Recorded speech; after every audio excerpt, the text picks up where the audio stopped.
Dr. Julian Reed informs his class that the world's only non-fossilized remains of a Neanderthal were discovered by his boss, Dr. Godwin Thomas, who named him William, after William King, the Irish naturalist who first recognized Neanderthals as a separate species, and is being preserved in campus. He mentions the idea of using William's DNA to make a living Neanderthal clone to explore a Neanderthal's real potential.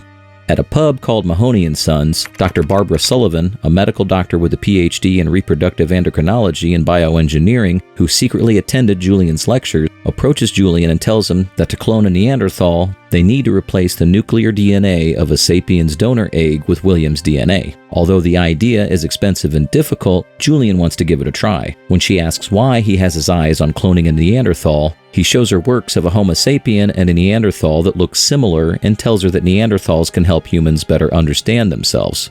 Julian and Barbara begin the Neanderthal project, fall in love with each other, and later move in together. After receiving other scientists' input on the project, which is a mix of both positive and negative comments, Wallace University President Bob Claiborne calls Godwin to ask her input as he can no longer delay the decision. Aside from the possibility of losing Julian and Barbara as faculty members if he terminates the project, his main dilemma is whether or not he should authorize the final step. Godwin says that Julian and Barbara make an academic power couple as they produce incredible work, but admits having deep apprehensions on the nature of the project. The project is shut down, but Barbara proposes to a disheartened Julian that they continue the project anyway and volunteers to carry the embryo. Julian and Barbara get married in Nevada, in a wedding officiated by an Elvis impersonator. When Barbara gives birth to a baby boy, whom they named William, the nurses are shocked at the baby's appearance. Julian visits Bob and informs him that Barbara has given birth to a healthy baby boy. He adds that he will hold a press conference at 10 in the morning the next day and gives him a folder of all the information he needs to know. In an emergency meeting, Bob is warned that since university resources were used to create William, the university will be held accountable if he causes any harm. They can't do much about Julian and Barbara since it isn't against the law to clone a human in Nevada. Bob is then advised to embrace the situation so that they can receive publicity and a chance to control William. It is explained that if he sues, they will maintain liability without any of the benefits. At the press conference, Julian introduces William as a healthy, 1-week-old Neanderthal baby through pictures because although they believe William's immune profile will be robust, they still take precaution. As he shows videos of William, he educates the press on their process of creation and how William's existence became possible. Answering the press's questions, Julian dismisses the accusations regarding the experiment being immoral and clarifies that William is not genetically linked to him or Barbara. He then thanks Barbara and Godwin for discovering the Neanderthal specimen, and Bob for his unwavering support. After the press conference, Bob reminds Julian in private that the project is controlled by a committee chaired by Godwin and that nothing is allowed to happen without her or his approval. Godwin, on the other hand, congratulates Julian and his family and tells him not to hesitate to approach her if they need her. When the public is made aware of the experiment, crowds rally against cloning, saying scientists should not play God. The issue soon dies down, especially because William does not pose any threat. The scientists start to doubt the claim that Homo sapiens drove the Neanderthals to extinction with their superior intelligence, since William has developed faster and is showing equal or higher intelligence compared to Homo sapiens children, developing language acquisition early and rapidly.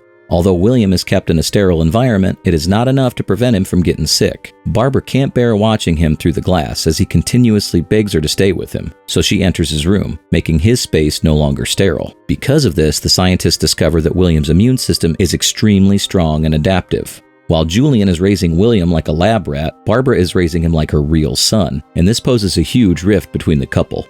Barbara decides to leave Julian as she believes that William deserves better than to be confined in a cage. When Julian insists on keeping William in the lab to maximize the research, Barbara argues that there is nothing left to learn as they've already proven that William is as human as they are. When she tells him that she's a mother and that she needs to take care of her son, he frankly reminds her that he's not her son, but then quickly apologizes. Thinking they're simply having a professional disagreement, which should not affect their marriage, Julian tries to talk her out of it, but to no avail. Barbara moves with the 5-year-old William to a beautiful, spacious apartment in Union Steamship Company Marina. Although William is delighted with the apartment, he wishes Julian was there with them. She tells him that Julian will visit a lot and he'll be there on Monday for his first day of school.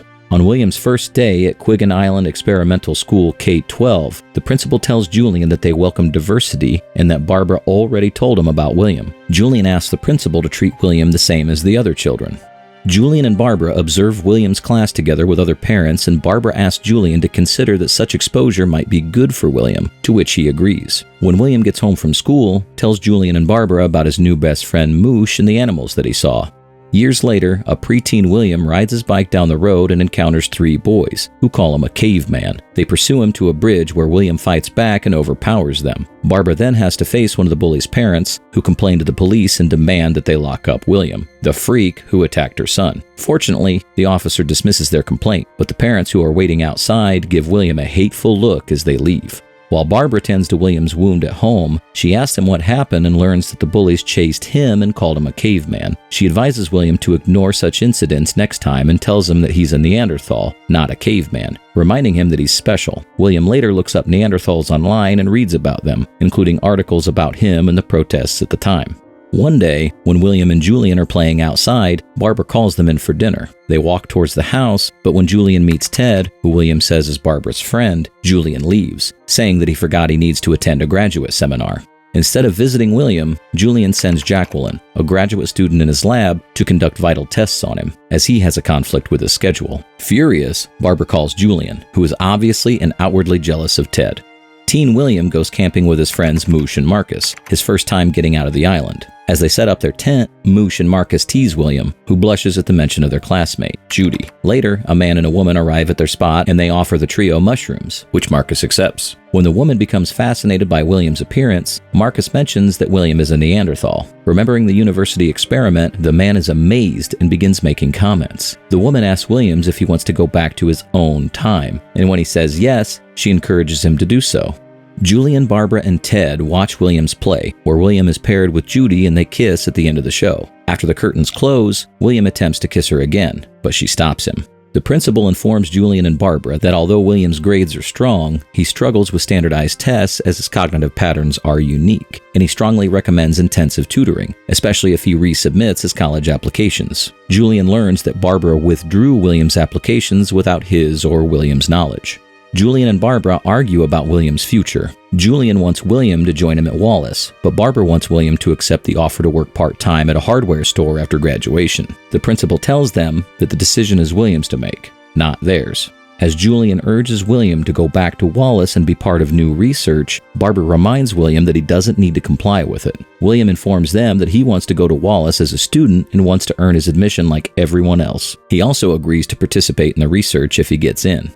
Barbara drives William to Julian's remote lake house to prepare for his Wallace admissions exam and reminds him that he can come home anytime he wants. William meets Julian's live-in girlfriend Sarah, who informs him that Julian is in a staff meeting. When Sarah notices how much William eats during dinner, Julian informs her that William's body mass and metabolism require 20% more calories and a higher percentage of protein.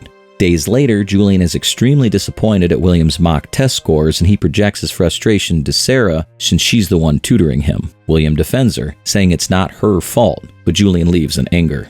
Sarah comforts a crying William, assuring him that his scores are good. She takes him out for a walk where she explains that Julian is under too much pressure and shares that her parents were hard on her too because they want what's best. As they continue to get to know each other, William shares that he loves show tunes and he enthusiastically sings when Sarah encourages him to. They develop feelings for each other and passionately kiss in the middle of the woods. In the middle of taking his exam, William decides to leave the test center and the people who see him roaming around give him judgmental stares. He visits Godwin, who shows him the DNA remains of where he came from and answers other questions he has. When William confides that he feels like he's forced to be in a less advantageous habitat because of them, Godwin kindly assures him that he will be okay. Meanwhile, a worried Sarah, who's supposed to pick William up at the test center, calls Barbara to ask if he's with her. Barbara meets Sarah, who apologizes for losing William. She assures her that it's not her fault and that William told her how kind she's been to him and how much he likes her. Sarah tells Barbara that she likes William too. William sneaks into Julian's class where Julian is giving a lecture about him, and he witnesses Julian call him a dumb, savage caveman. He interrupts Julian and opposes his claims that the experiment is successful, saying he knows nothing about his creation and calls the experiment a failure. Julian disagrees and tells him that he's the failure, which gains gasps from the class.